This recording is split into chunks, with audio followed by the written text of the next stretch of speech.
Allen Ryan, Jr., Director of the Justice Department's Office of Special Investigations. Mr. Ryan, let's go through your basic conclusions. And I want to correct something that was, I did not call that incomprehensible and shameful. I said some people would find it incomprehensible and shameful, others would find it a very necessary response to the forces that were... my own conclusion is that, I found that based on that their decision well, my conclusion was that when it asked the army forces in Europe if... this was what, about 19... This is 1950 at this point. 1950. Okay.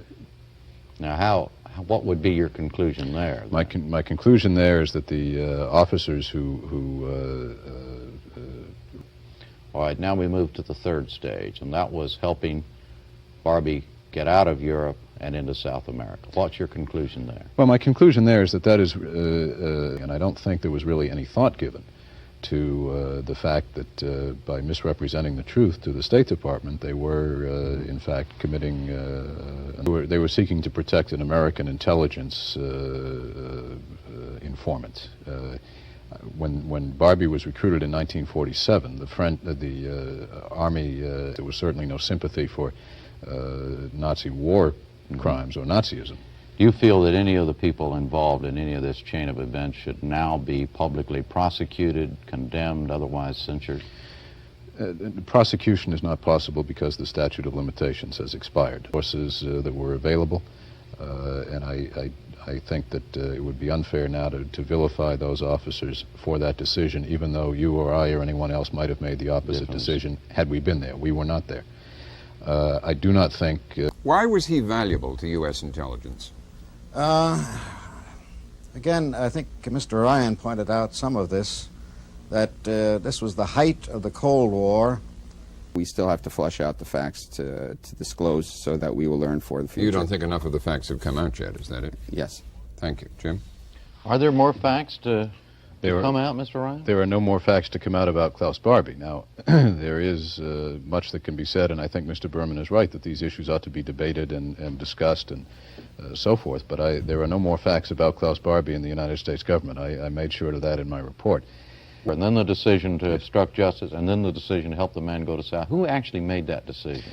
They were made at what I would call normal operating levels of the Counterintelligence Corps in Germany. That is, the commanding officer of the Counterintelligence Corps and his staff, the liaison with the higher command, which was the European command that Mr. Kolb mentioned, and similar units in Austria. And I think that is part of the problem, that there was an insensitivity and the fact that an American agency was looking for this man was simply not considered as I think it should have been. So the fact that it was made at normal operating levels is perhaps part of the problem, as Mr. Berman points out. Yeah. Mr. Cole, would you agree with that? There's a good deal of hanky-panky at higher levels, and I doubt... What do you mean by, excuse me, what do you mean by that, sir? Covering up.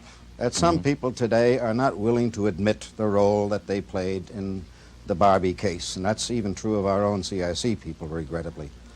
Well, wait a minute. Let's ask Mr. Ryan. You talked to him. Did you have the feeling that some folks just was there anybody who either would not talk to you, or when they did talk to you, you had either a feeling, either in your bones or based on the record, that they weren't leveling with you? There was nobody who refused to talk to us.